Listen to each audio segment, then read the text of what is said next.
murigereria gutigana nayo na siasa chaye umwaziri w'uburendi bw'ime omukuru Dr.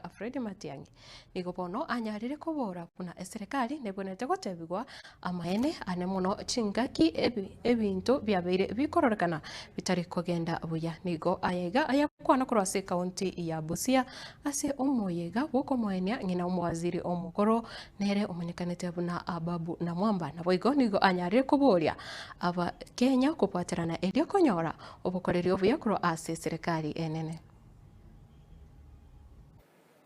You know, and neither can the country wait for 30 years. And you know, when we're having these conversations about our country, and I like the way our Archbishop spoke to us, we chose democracy so that we can hold different views about things.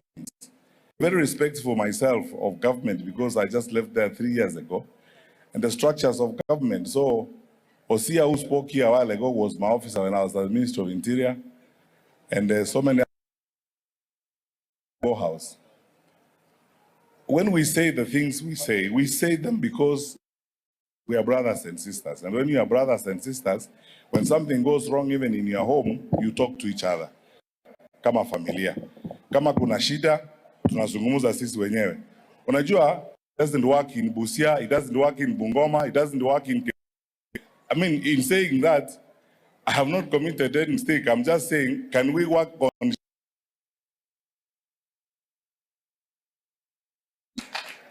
when we say, for example, that our country is losing out, you are wonderful. A classic example of Kenya's present and future is P.S. Susan. That is why we get very surprised when we look at the amount of looting happening in the public sector. Because you see, these are our resources. We are one big family, all of us, you and us. Let us look for solutions. How can we help each other? A better country, so that we move forward together. I love the atmosphere in the room. I love the speeches made by government people here. That is the spirit we should adopt.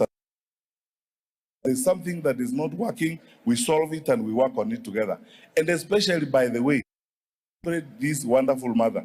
Nobody exemplifies that kind of character than Ababu Namwamba. Because